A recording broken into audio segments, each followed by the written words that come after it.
When I think about Black Ops 2, this is the map that pops into my brain. The picture of Black Ops 2 is very much this map, Standoff.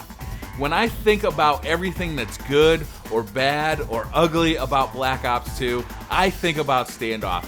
This map epitomizes Black Ops 2 as a whole to me. Everything that is good or bad about Black Ops 2 happens on this map. Those wanted style bullets that bend around corners to pop you in the butt, flank routes, crazy spawns, characters running faster than the internet can even keep up with, tons of snipers not flinching when you're shooting them in the face, shotgunners killing you after you unload a half a clip into them, a mad clustered jumble in the house at the center of the map, camping spots, flank routes to get behind camping spots, everything about Black Ops 2 as a whole is on this map. And I love it, and I hate it. It's not my favorite map in Call of Duty, but it's the one that epitomizes Call of Duty to me. It's the one that really says this is Black Ops 2. So I'm playing a little bit of Kill Confirmed here, and it is just a crazy gameplay. Kill Confirmed brings out the crazy in people. Everybody's got to run around collecting those tags. There's not a whole lot of camping going on, and I think that's why it's really a fan favorite for Call of Duty fans. Ever since Modern Warfare 3 introduced it, it's really become a favorite for people. It's a little bit crazier than Team Deathmatch. You really got to get out of your comfort zone. You got to get out from behind that cover to go out and get those tags, and it introduces a sense of danger that I really love.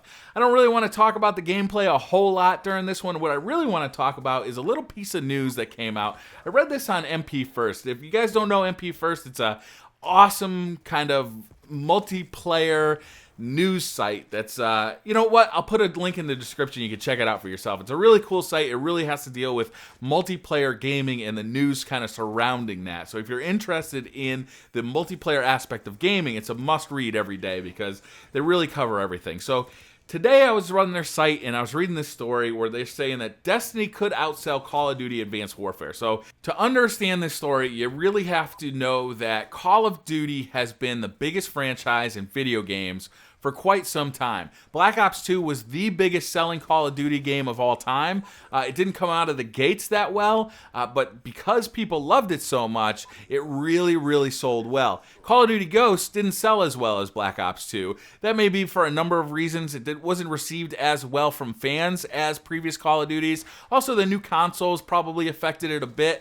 People buying new consoles probably didn't have as much money to spend on games just because those new consoles cost $400 or $500 depending on which one you got. So there is a little bit of concern going into Advanced Warfare that Call of Duty has lost some of that momentum that it's really brought since Modern Warfare 2, really.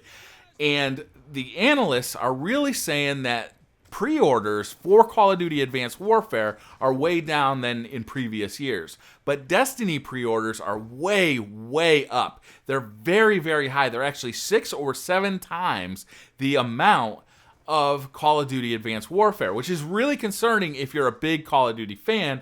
If you enjoy Call of Duty games and you start seeing that the sales are declining, that means that Activision is going to start reaching for, different things, right? Different opportunities, different ways of getting this game to sell. Or if it starts selling too poorly, they could abandon the franchise altogether. It is really exciting news if you're a big fan of Destiny, which I am.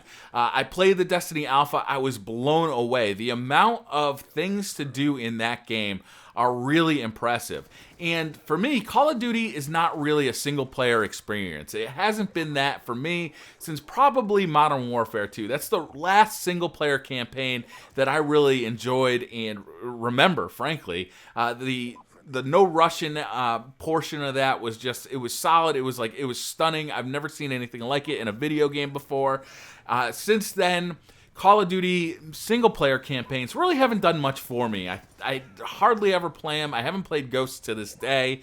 I just really buy Call of Duty for the multiplayer. Destiny is different, though. Destiny, what they hooked me on in the beta, or in the alpha, the beta is coming out in just 5 days, was that, yes, there's this multiplayer, and the multiplayer is awesome, but there's also this single player, this campaign option. And it's almost wrong to call it the multiplayer and the single player, because the single player campaign is actually a multiplayer campaign. You group up with a bunch of friends, you have a blast, you collect weapons that you can then bring into the P versus P, the standard multiplayer that we're all used to from games like Call of Duty or Halo. And that's really exciting stuff. But having this expansive world to explore and all of this great content, and then being able to bring all of that stuff into Destiny, has me really exciting. The lore of Destiny is really exciting. Everything about Destiny just has me absolutely amped for that game. And I think a lot of gamers are feeling the same way I'm feeling right now.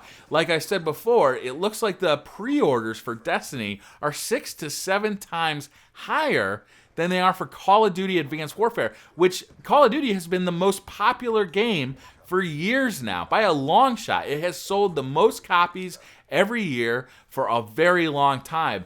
That's concerning, but it's also exciting. So I really wanted to talk about this news story. I found it very fascinating. If you want to check out this news story, the link will be in the description of this video. I think you'll probably find it pretty fascinating too. The stats all come from this Cowen research analyst, and they're pretty compelling. You know, they show that Call of Duty Advanced Warfare isn't even in the top 3 of pre-orders for this year or for this upcoming holiday season, which is crazy. That's insane. Now, we haven't seen the multiplayer for Call of Duty Advanced Warfare. A lot of fans are really waiting to see the multiplayer, because that is where the hardcore fans rest with Call of Duty. There's a lot of zombie fans for the Treyarch versions, but we don't even know what we're going to get for kind of that third mode from Sledgehammer this year. So a lot of people are still kind of on the fence about Advanced Warfare. I know a lot of people are excited. They've seen kind of the exoskeletons and kind of the single-player trailers, and that's got them really excited, but I think to a far less extent than in years past. So that's going to do it for today. Thank you very much for watching. I'll see you guys in the next video. Don't forget to like, comment, and subscribe. Talk to you guys later. Bye.